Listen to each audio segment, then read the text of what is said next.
that you keep thinking about, or you did to somebody that you keep thinking about, and you hadn't gotten freedom from it. What's that thing? I want you to stop right now and look at that thing and let that thing go. Because it's a weight now. You can't go nowhere without it. And they keep showing up in places you don't want it to show up. And it keeps showing up in moments that you don't want it to show up. And so right now, we're not going to get to the end of the sermon. We're going to do it right now. Whatever that thing is, I just want you to close your eyes. I just want you to give it to God right now.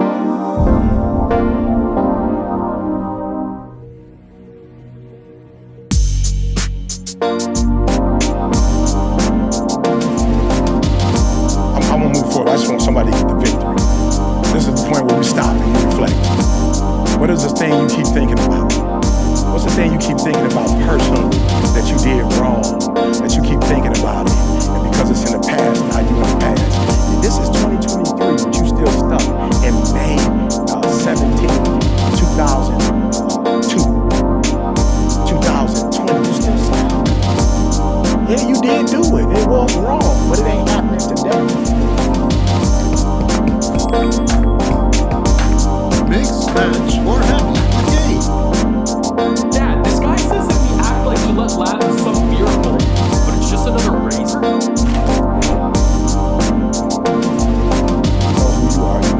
Just tell God, God, I did it. Why am I still tormenting myself 5 years later? I did do it. If I had it to do all over again, I wouldn't do it the same. I'm gonna talk to God. Get it out. Let today be the day where it's finally over. Because it's tormenting. Just raise your hand if you know what I'm talking about. It's coming up in places it shouldn't come. It's stopping you from being what you want to be and doing what you want to do. Hands down, come on. Just keep talking to Daddy. Ask, seek, knock. Paul says, I press toward the mark for the prize. You can't get your prize as long as you're in your past.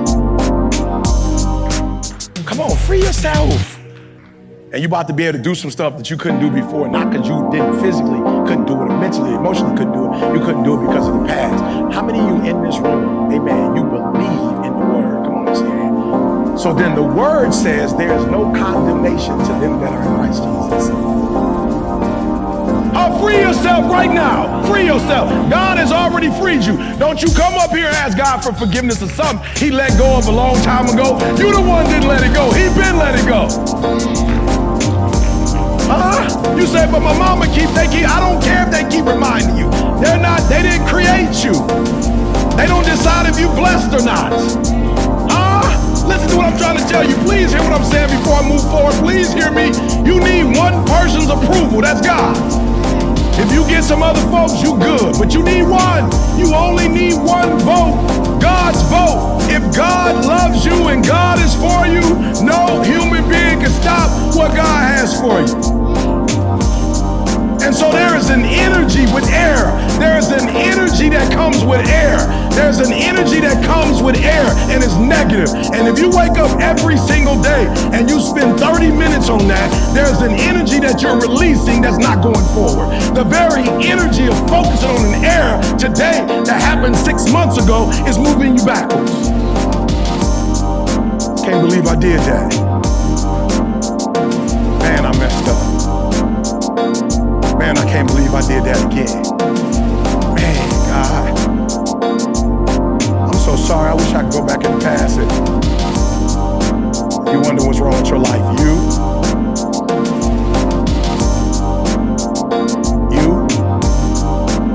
going this way for a couple weeks, and then you start going backwards because you keep reminding yourself of stuff that happened. It's over. Stop obsessing. Why? Because it causes negative energy. I'm so dope with it. I tell people who know me, do me a huge favor. I ain't mad at you. If you want to go into the depths of the sea and put on a scuba dive, that's between you and God. Go do it. But I'm not going to do it for none of my past. I'm so focused on my future. I'm so obsessed with this Nobel Peace Prize. I'm so obsessed with this Nobel Peace Prize. I'm so obsessed. Why? Because it means I'm going to change thousands and thousands of lives. I'm so obsessed with getting up this morning, getting here to preach the word. I flew in. Matter of fact, I got a 2:30 flight. I flew in. I'm flying. I'm obsessed. Why? Because I got a conference starting on Monday, Sunday. So I got to get back today so we can start. I'm so obsessed with my future. I'm so obsessed with Jeremiah 29:11. I can't wait to see the pride. I'm waking up every day like, God, what you got for me? Every day is Christmas with Christ. What's the new blessing? What's the new blessing, God? I don't got time to remember the past. I'm not connected to it. I'm connected to Christ. I'm telling you, there's a negative energy with it. And every time you remember your errors from the past, there's a negative energy that you're pushing for. Let's go to the next one. I like this. I like this. Watch this one, y'all. This one's important. Let's do it. Resistant change. Change is natural. It's a part of life. But some people resist it because they fear the unknown. Watch this, y'all. Here's my new thing I'm doing. When something bad would happen or something that was disruptive would happen, what I would do is I would have it in my spirit. Even if I ain't say nothing, I have it in my spirit. And when I see you, you feel that energy. I ain't mean no harm, but I'm learning from the word now. Like, you know, I used to just be the 10 commandments. It's some commandments outside the commandments. Okay, I'm sorry. It's some commandments outside the commandments that's all in here that we don't be paying attention to. The Bible says forget those things. I wasn't forgetting. So if you did something wrong, I would know it and I would see you. I wouldn't say nothing about it because I'm not trying to be on that type of, but my energy would tell you like, yo, I feel some type of way about this. We got in the car yesterday, I promise you, whatever. And they started talking. I said, do me a favor, don't talk about that. That happened yesterday. It was an error. We wasn't on the same page. As a matter of fact, I take the L because I told you to do X, Y, and Z. And instead of me saying that, I let you go. Don't worry about it. We're going to do it this way. I was like, bet, we're going to do it that way. And it still didn't work out. But do me a favor. Squash it. We're going to fix it and move forward. But what we're not going to do is disrupt the singular. Oh, you missed what I just said. We can't disrupt the singular because the positive power is in the singular. Once we are divided and we're many, now that's a negative energy. And as long as there's a negative energy, all we're going to produce is negative. So for the sake of God and the fact that we ain't got a lot of days left, we're not going to waste today on the mistake we made yesterday. Today is a new day. We're going to go eat. Today is a new day. We're going to go to the mall. Today is a new day. We're going to talk about your life. Today is a new day. And though yesterday wasn't the best day, yesterday is gone and ain't nothing we can do about it. We're going to put all our energy on. We miscommunicated. It wasn't good, but we did it. But we're going to better communicate today. We're going to fix it today. Why? Because as long as we're in an error, as long as we're thinking an error, as long as we're on that negativity, it's going to produce negativity. There is a blessing in oneness. There is a blessing in singular. There's a blessing when we go in one way. You can't go two ways at once. It means that if you're having progress, you got to interrupt your progress to go backwards. I'm telling you, there's some of us in the room. Number two, I just want, before we get out of here, some of us are resistant to change. We've been doing something one way, and we're going to keep doing it. And God keep talking to you in prayer. He keeps showing you stuff. He keeps bringing you people, and you want to keep doing it the way you want to do it. Here's what I love about humans. We want to keep doing it the way we're doing it and go harder doing it that way. I love humans. We like, God told you stop doing it that way. Like, no, let me stop. Let me not lie. The results told you to stop. The results told you you ain't getting what you want. The results made you frustrated. The results had you tired. The results got you feeling some type of way. You don't like the results. And what we do when we don't like the results, instead of changing, we do more of what we were doing that wasn't working in the first place.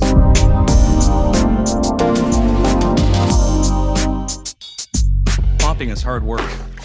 Then I tried the Swiffer Power Mop. It has a built-in solution that breaks down dirt on contact. Plus, its 360-degree swivel head cleans up along baseboards and even behind the toilet. Bye-bye, bucket, with the Swiffer Power Mop. I'll stop the world and melt with you. I'll stop the world and melt with you. Have you had your Hershey's? I'm in psychosis. And this is going to be a very hard conversation to have. But it's one I want to have. Because I think things like this are important, and making videos helps me process what happens to me because of my schizoaffective disorder. So today I want to talk about psychosis and what that's like. What it's like being psychotic, what it's like being in psychosis, just talking about my specific flavor of it, and how I'm still in it while I'm making this video, and things are not good. Things are not good at all, but the camera is rolling and I want to talk. So yesterday, which would be Wednesday, I'm filming this on Thursday to go up on Saturday. Yesterday, I started running out of gas.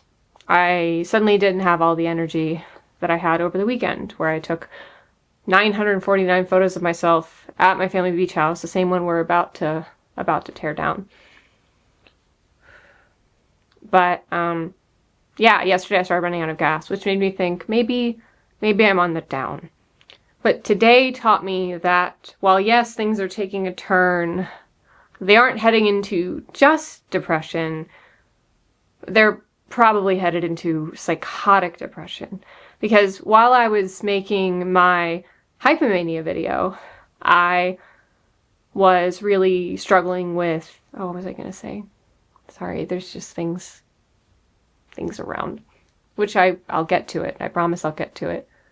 Yeah, the beach house was being torn down, I think. Yeah, okay.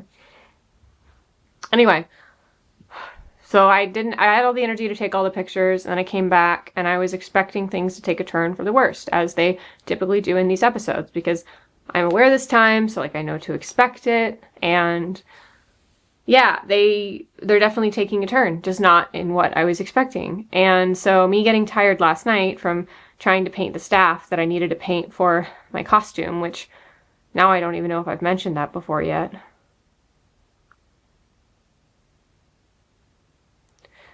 Yeah, okay. So today at work, I'll talk about today, okay? So talk about today at work, because that's when I noticed things starting to get a little bit more serious. So I was at work and I was running our pipetting robot. We call her Piper because she pipettes. And Piper has a front protective cover that is supposed to be closed when you do the run. And we closed it and I looked at it and it looked a little bit open. And I couldn't quite focus my eyes on what it looked like. And I thought that was weird.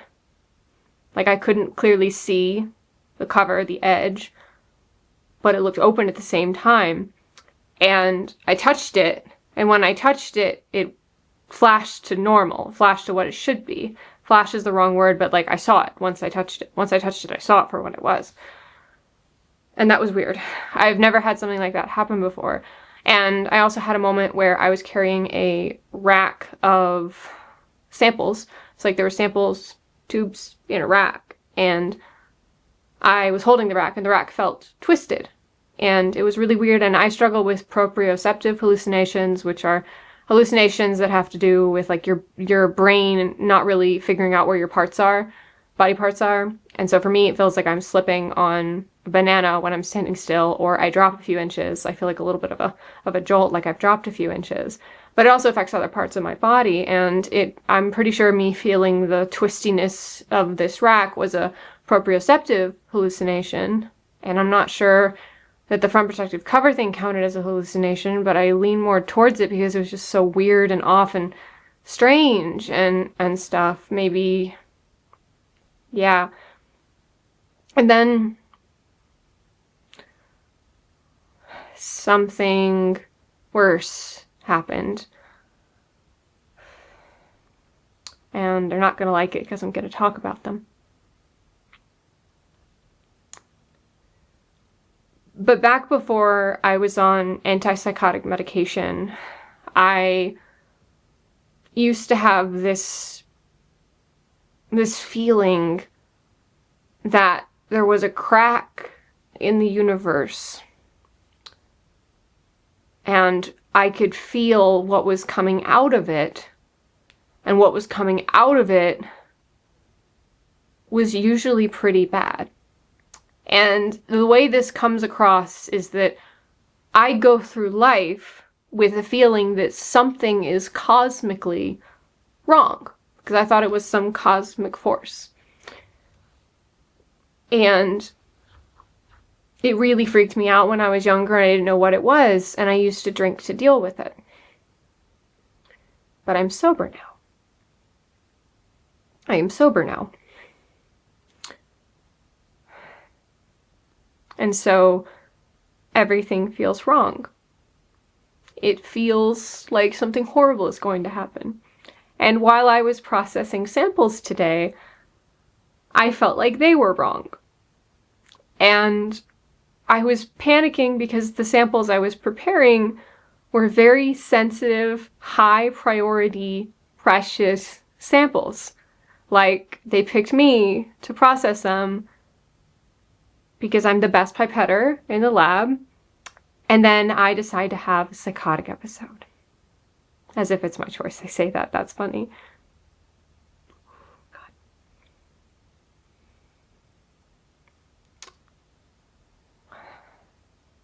Yeah, and so I feel like something is incredibly wrong with everything that's going on. I really cannot express how wrong I feel the world is right now. My world. And then there's more. And this is also something that I used to get more when I was unmedicated or not medicated properly. And it's that I suddenly feel like there are ghosts everywhere, spirits everywhere, people packed in like sardines all around me. And I can't see them, but I know what it looks like. And I know it's not real. But that doesn't mean I don't feel it when they touch me. They touch here. And it's not a like straight up tactile hallucination, but it is something that makes my entire back seize up and tingle when it happens. And I just do this sharp exhale. That's just me thinking about it too hard. I think that has to be me thinking about it too hard. It's been a bit since it's actually happened. That's gotta be me thinking about it too hard. Nope.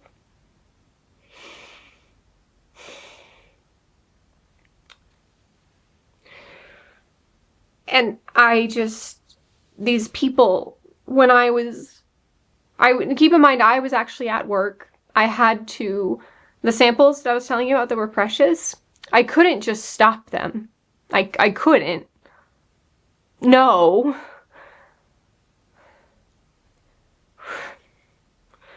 And so, God. And so I remember being in the hallway, and then I started feeling all the people, and they were like in my way, but I had to walk through them. And the thing is, knowing they weren't real, it doesn't change the fact that they're there. The thing is, just because there are some self-awareness in the situation, that doesn't make it any easier to deal with, so to speak. I mean, it makes it somewhat easier because I know it's not real, so I'm not participating in it.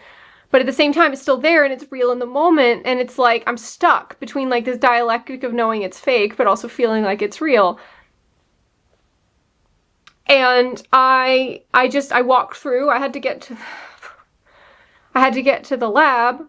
They're in the room, by the way. They're all around me. They are all around me. And I had to get through them to get to the lab, and it was just, I'm glad no one was around. And then I get to the lab and no one's in the lab, which is good because I'm freaking out. And I call my dad and I'm like, Dad, I'm in psychosis. This is not going well. I have to finish these samples. And so he motivated me and got me to finish the samples, which was good. He gave me the courage to do it. I still had to do another aspect of another protocol that I told someone I would help them with, and I keep my word if I can, and I was doing a little bit better, and so I went home, I took a PRN, because that's what will help. That is what will help. And so I took it, and then I went back to the lab. I told a coworker I would help her out with a part of an experiment that really does better with 2 people. I was in a better state of mind at the time, and it was going to be a way to distract, because distraction is literally how I cope with almost all of my psychosis, is just constant distraction. Constant distraction. And distraction is a powerful tool for almost anyone with psychosis, actually. It's great. Like, I just kind of waited out. But, yeah, so I finished that, and then I come home. But I got in the car, and I was driving home, and the people were on the sides of the road. They were, like, in the grass, behind the barriers, just off the road. They weren't in the road, so they weren't in my way of driving. Not sure how that would have played out mentally. But they were along the side of the road, and it was just kind of weird because I felt like I was being watched, and I was, in a way, by my own brain. But I get home, and then I set up to film this video, and now I'm here. And the thing is, since I'm talking about it, the symptoms are more intense. Because I'm talking about it, I'm experiencing things more. And it's hard, because there are people everywhere around here. And they're all just looking at me. And I'm looking at them, but I can't see them. But they're there. And I had one hallucination, actually, who goes by the name of Jay. He acts like a ghost. Like, he haunts my apartment, and then he haunts my workplace. And he insists to me that he's real. And I'm like, you're not. You're not, dude. And we argue about it. But he was able to chase some of them away while I was working in the lab, which was nice. Don't know where he is now.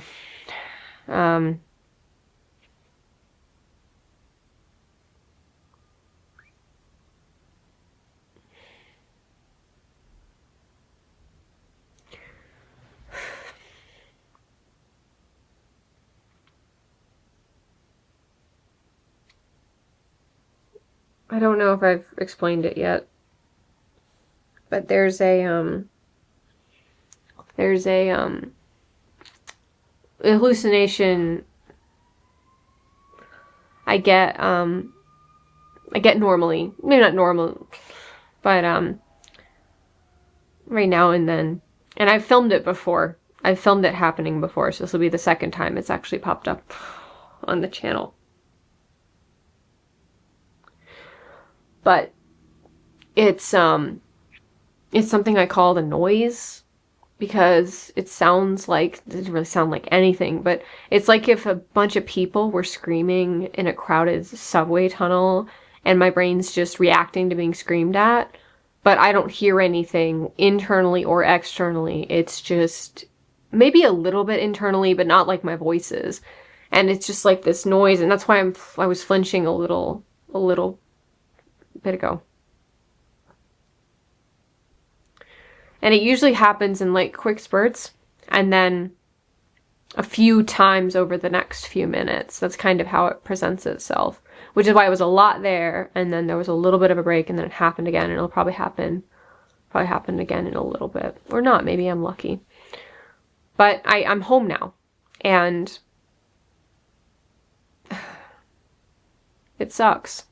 It really, really sucks. And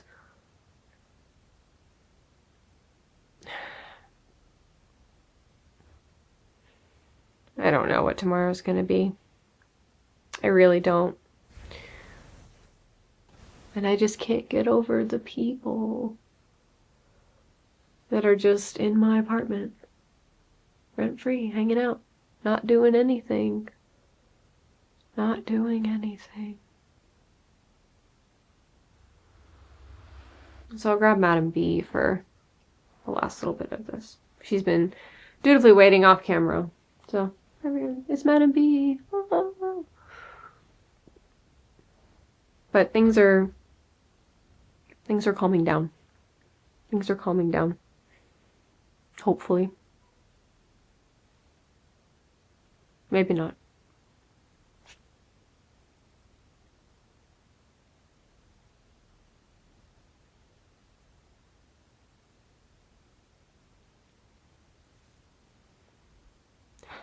I think that really wish they wouldn't touch me. I want to say that covers it, but God. I mean, I guess, like, I'm not at the point where I'm gonna talk to my doctor yet, because it needs to go on for a little while before that happens. But I guess I'll have to see.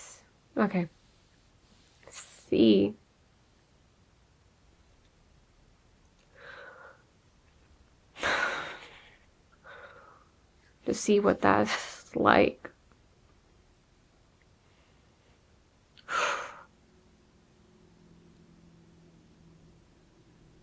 Oh, God.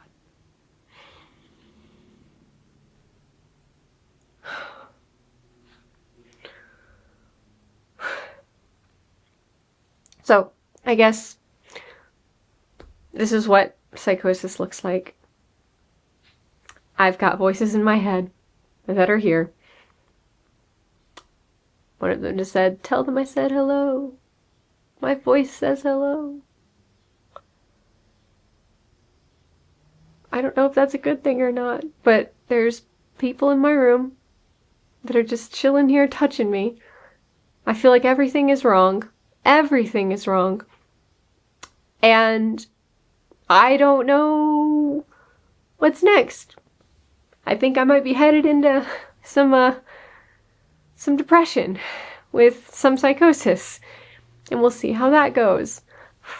Right now, though, I don't really...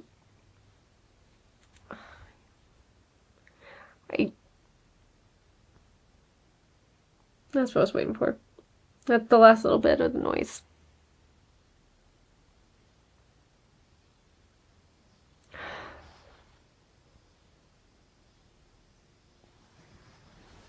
That's really all I have to say. And I don't think I have the mental capacity to say anything else. In front of B's head, there's a video that you could check out if you wanted to watch more content from me. But other than that, thanks so much for joining me in making the uncomfortable comfortable. Subscribe if you haven't already. And I'll see you in the next one.